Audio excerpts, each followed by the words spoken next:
Assalamualaikum warahmatullahi wabarakatuh. Sebelumnya izin memperkenalkan diri. Nama saya Ridho Ahmad Fauzi dengan NPM 21150610001. Jadi pada kesempatan kali ini saya akan menjelaskan sedikit saya akan mengulas kembali atau menjelaskan kembali mengenai algoritma penjadwalan.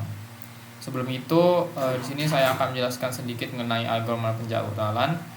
Jadi, algoritma penjadwalan adalah suatu mekanisme atau sistem dalam sebuah sistem operasi yang digunakan dalam memanajemen atau menentukan urutan kerja atau proses yang dilakukan oleh sistem komputer. Dalam hal ini, sistem komputer ini merujuk kepada CPU. Nah, untuk dieksekusi. CPU di sini juga lebih spesifik lagi menjadi utas menjadi utas atau thread, di mana setiap CPU pastinya memiliki thread. Untuk CPU sendiri itu biasanya terbagi jadi dua sistem, yaitu ada single thread dan juga multi thread. Nah, algoritma penjadwalan ini juga menggunakan konsep multi programming, yaitu di mana CPU itu akan mengeksekusi proses-proses yang berada pada antrian secara bergantian atau tidak bisa dilakukan secara bersamaan, tapi ada yang ready. Nah, ready ini masuk ke dalam list antrian, kemudian bergantian apabila yang dalam meja eksekusinya itu udah kosong, baru yang ready itu masuk ke meja eksekusi. Nah, pada kesempatan kali ini saya akan menjelaskan atau mengulas kembali mengenai algoritma FCFS atau first come first serve. Nah, FCFS ini merupakan algoritma penjadwalan yang paling sederhana dalam sistem eksekusi atau algoritma eksekusi untuk CPU. Nah, algoritma ini menerapkan konsep first in first out. Jadi proses-proses yang pertama masuk ke dalam antrian ready proses itu akan pertama juga yang akan dieksekusi. Jadi algoritma ini akan mengeksekusi berdasarkan waktu kedatangannya. Jadi proses yang telah jadi intinya FCFS ini akan mengeksekusi proses-proses yang pertama kali tiba. Nah, FCFS ini bersifat non preemptive, yaitu proses yang sedang dikerjakan harus diselesaikan atau tidak bisa diganggu gugat atau tidak bisa diselipkan oleh proses lain. Jadi harus selesai dulu baru bisa masuk ke proses selanjutnya, dieksekusi. Nah, baik, mungkin segitu aja sedikit pembahasan tentang materi algoritma penjadwalan dan juga salah satu algoritma FCFS. Baik, di sini saya langsung aja ke proses simulasi menggunakan software CPU simulator. Di sini sudah berada di menu utama atau halaman utama dalam software CPU simulator. Untuk menjalankan atau menjalankan algoritma yang pertama, di sini akan menggunakan algoritma FCFS. Sini saya ada modul berdasarkan modul pertama itu jalankan simulator, ini sudah. Kemudian tuliskan kode di bawah ini pada compiler. Baik, berarti kita akan mengcopy kode ini ke dalam compiler. Nah, compiler itu ada di sini, klik dulu button compiler, kemudian di copy. Nah, setelah di copy, kita masuk ke bar atau menu compile. Di sini kemudian klik compile. Nah, setelah di-compile, di sini muncul output di mana ini seperti menggambarkan proses-proses yang dieksekusi. Nah, dieksekusi yang berada di memori, karena ini seperti binary code. Nih, binary code ini menggambarkan alamat-alamat atau proses yang dimana proses ini disimpan.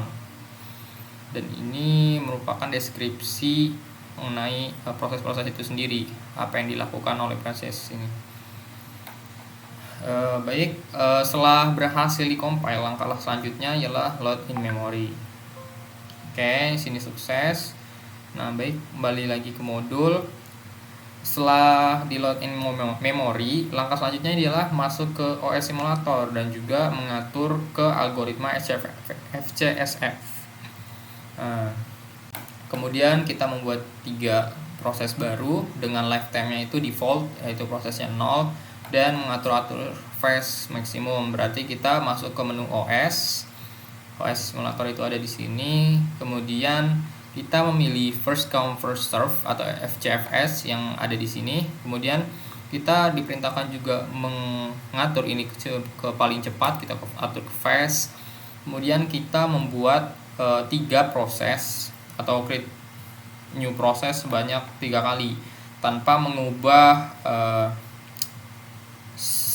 spesifikasi dari setiap proses. Seperti priority-nya biarkan default saja.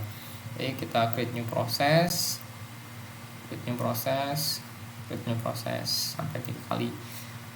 Baik, sebelum kita start di sini, nanti kita akan meninjau ini ya. Jadi berdasarkan ini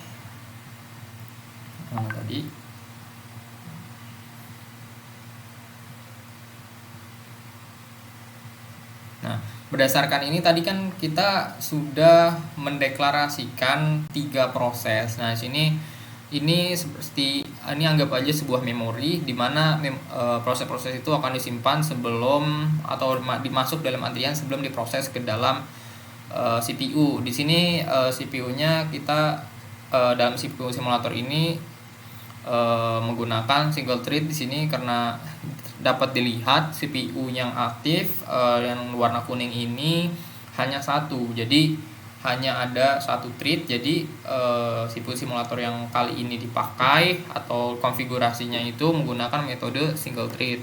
Jadi nantinya proses ini secara bergantian diproses dalam thread yang ini, karena single thread berarti hanya ada 1 thread yang bekerja, hanya ada 1 utas untuk memproses atau mengeksekusi proses-proses yang ada di antrian. Baik, kita balik lagi ke sini, kemudian start. Nah, kita lihat proses start. Nah, di sini dapat dilihat tadi proses pertama masuk dalam CPU 0, kemudian bergantian kedua, kemudian kembali ke 3. Nah, jadi itu sesuai dengan konsep dari FCFS itu sendiri, di mana kita pertama kali itu membuat P1 atau proses 1 sehingga P1 masuk pertama ke dalam antrian, kemudian selanjutnya P2 dan selanjutnya P3, sehingga P1 akan pertama masuk ke dalam thread atau pemroses dalam CPU. Jadi makanya P1 langsung masuk CPU 0, selanjutnya P2, kemudian P3. Nah, itu berdasarkan algoritma, karena kita di sini menggunakan algoritma FCFS sehingga urutannya seperti itu, P1, P2, P3, dan juga karena memang tidak ada konfigurasi yang dilakukan atau default, jadinya kedatangannya sesuai urutan dengan proses-proses yang kita buat, yaitu P1, P2, P3 prosesnya. Kemudian selanjutnya kita tinjau lognya. Di sini dapat kita lihat waiting time-nya 0,05 detik, yang berarti ini seperti kita anggap aja 0 detik karena ini sangat kecil sekali waktunya. Jadi ini berarti langsung masuk dikarenakan P1 merupakan proses utama, jadi langsung masuk tanpa ada waiting time. Nah, sedangkan pada proses kedua ini waiting time-nya 4 detik, berarti proses yang dijalankan atau burst time yang dijalankan P1 itu kisaran 4 detik. Oleh sebab itu waiting time-nya sekitaran 4 detik atau proses dimulainya 4 detik. Kemudian pada proses ketiga itu waiting time atau waktu menunggu di antriannya 9 detik untuk di eksekusi. Berarti ini juga sama kurang lebih berdekatan ya. Yang sini tadi prosesnya 4 detik, yang sini dari ini juga diprosesnya kisaran 4 sampai 5 detik ya, sehingga mencapai 9 detik waiting time-nya. Jadi ini burst time-nya kisaran 5 detik, kemudian sehingga menghasilkan waiting time 9 detik ini. Kemudian average prosesnya ini tadi ya 4,5 detik, karena memang rentangnya dilihat dari P1 PD2 3 itu kisaran 4 sampai 5 jika dilihat dari waiting time-nya ini. Nih, waiting time, antar waiting time dari proses-proses tersebut. Sini juga kita bisa melihat view proses start. Ini kurang lebih sama kayak di log, tapi ini divisualisasikan menggunakan grafik batang. Jadi di sini P1 seperti yang tadi saya katakan dianggap 0 detik atau dia tidak menunggu, karena dia langsung masuk gitu saja ke dalam utas atau thread yang melakukan pemrosesan dalam CPU. Kemudian pada menit keempat ini P2 baru diproses, dan pada detik ke-9 baru P3 diproses. Nah, jadi itu untuk percobaan pertama, yaitu dimana proses-prosesnya itu tidak dilakukan konfigurasi apapun. Nah, untuk percobaan selanjutnya diminta untuk mengubah arrival time-nya. Nah, arrival time-nya kita konfigurasi. Di sini kita membuat 3 proses baru, akan tetapi dilakukan konfigurasi delay, arrival delay atau waktu kedatangannya kita beri delay sehingga prosesnya itu akan masuk ke antriannya juga berbeda-beda. Sini kita aktifkan dahulu, kemudian kita atur ke second saja biar enak, biar juga mudah dipahami. Yaitu second aja. Ini kita atur P1-nya ke 5, kita create new process. Kemudian kita delaykan lagi, aktifkan. Ini kita atur ke 1 aja atau 2. Kita create new process. Kemudian yang ketiga kita buat delaynya itu kisaran 7 detik. Nah, kita kasih create new process. Nah, jadi di sini sudah ada ya dalam queue atau dalam antrian, tapi dalam antrian yang masih delay atau belum masuk antrian sebenarnya karena ada delay tersebut. Jadi ini adalah 3 proses yang sudah dikonfigurasi dengan delay, masing-masing delay itu ada 5, 2, dan 7. Baik, kita langsung start aja. Terus kita lihat ini. Nah, ini terlihat tadi nomor 2 terlebih dahulu, baru 1, kemudian 3. Nah, itu sesuai dengan apa yang kita buat tadi, yang mana P1 kita buat delaynya 5, P2 nya kita buat delay 2 detik, dan P3 nya buat 7 detik, sehingga urutannya P2, P1, dan P3 urutan eksekusinya. Nah, itu sesuai juga sama algoritma dari FCFS itu sendiri yang akan mengeksekusi yang masuk dalam antrian ini. Berarti urutannya di sini di headnya itu, di kepalanya itu tadi ada P2, kemudian P1, dan P3. Kemudian dari head dari antrian ini yang depan dibawa ke dalam CPU-nya dimasukkan ke dalam unit pemproses atau thread. Di sini single thread ya, karena ini cuma ada satu CPU, kemudian di proses atau dieksekusi secara bergantian karena tidak bisa mengeksekusi secara bersamaan. Secara bersamaan itu apabila multi thread. Jadi misalkan ini juga aktif, jadi bisa aja di sini proses 1, proses 2 maksud saya, di sini proses 1 gitu. Kalau misalnya ada 2 thread yang aktif, karena 1 thread jadi di sininya cuma 1 aja, karena 1 thread berarti akan mengeksekusi 1 proses. Nah, tidak bisa 1 thread 2 proses. Nah, gitu. Kemudian kita coba lihat dari lognya. Nah, Nah, tadi ini ya, pertama P2 load into ready queue, karena tadi P2 itu di set delay-nya yang paling kecil, yaitu 2 delay-nya, jadinya dia masuk antrian pertama. Dan ini waiting time-nya sedikit karena dia kecil, karena memang dia sebagai antrian pertama, jadi waiting time-nya tidak ada waiting time sebenarnya karena ini dianggap sebagai no second. Kemudian dilanjut dengan P1 ke running, kemudian P3 itu di load ke ready queue, karena P3 itu baru masuk setelah 7 detik start. Nah, kalau yang tadi ini P1 di loadnya setelah 5 detik start, jadi muncul atau masuk dalam antrian setelah 5 detik. Kalau yang P3 muncul ke dalam atau masuk dalam antrian setelah 7 detik.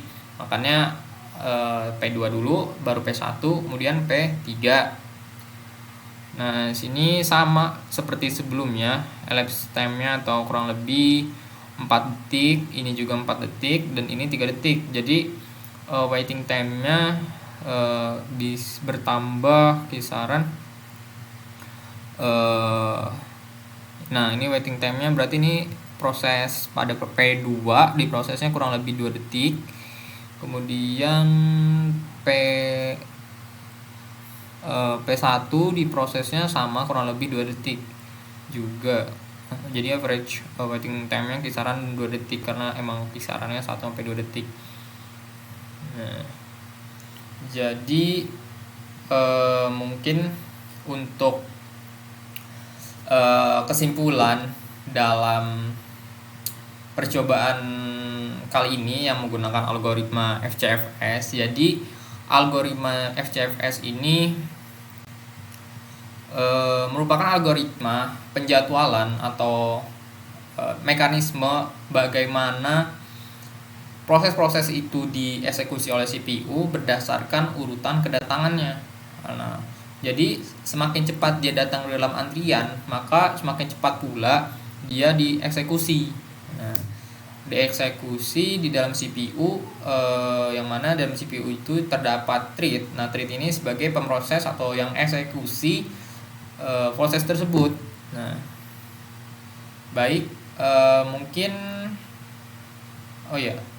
nah baik, sebelum itu juga tadi menambahkan untuk kesimpulan.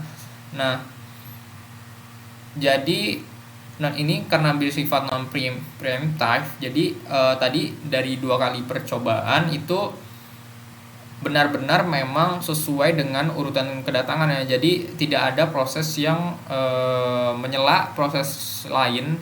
Jadi memang benar-benar berdasarkan waktu kedatangan masuk dalam antrian. Jadi mungkin itu saja yang dapat saya sampaikan. Kurang lebihnya saya mohon maaf. Wassalamualaikum warahmatullahi wabarakatuh.